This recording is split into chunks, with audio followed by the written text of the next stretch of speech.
Tell me why you did it.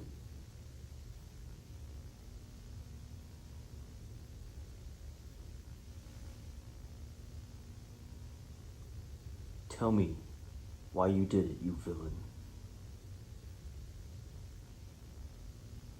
His shift ends in a half hour. Do it only after the area clears. Anybody sees it and it's over. Understood? I know how you're feeling. We've waited too long for this.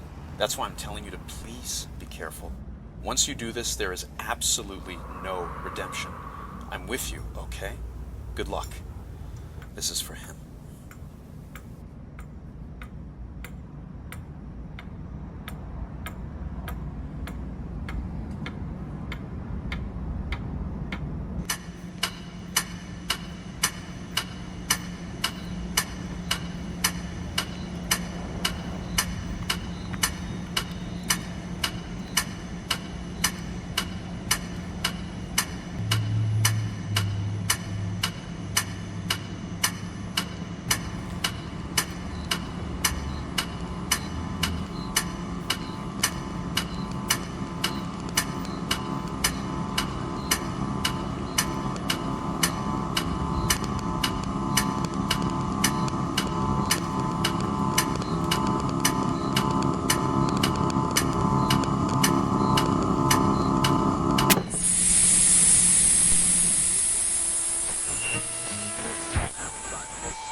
$10 was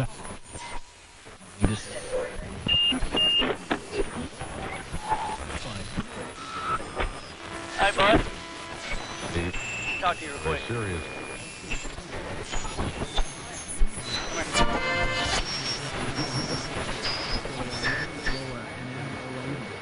What's going on, sir? What? India?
It hurts to show my face.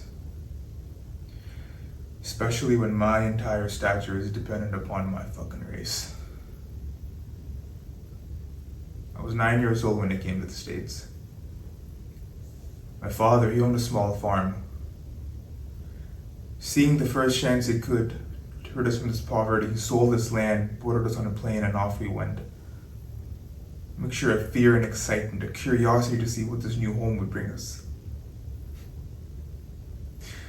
My excitement was a fucking disappointment. Family who promised to help turned their backs on us, no fucks given, they made us whelp. And so we sat there at the airport entrance, crying, bawling our eyes out, looking for a God hear our cries now. And then there was my dad, who stood there unbroken, untamed, with the drive to get us out of this demise. So in school, as I learned about the great American heroes who sacrificed their lives for the betterment of their people, my father was hopping from shop to shop in search for a job so his family could finally stop eating slop. A month later, he was working 3 jobs and my mom 4. Slowly we ate better, lived better, moved into a small house, into a decent neighborhood. And I still remember the pale white faces watching us as we walked inside. Never had they seen such folk who took so much pride in their brown stride. My dad liked to walk.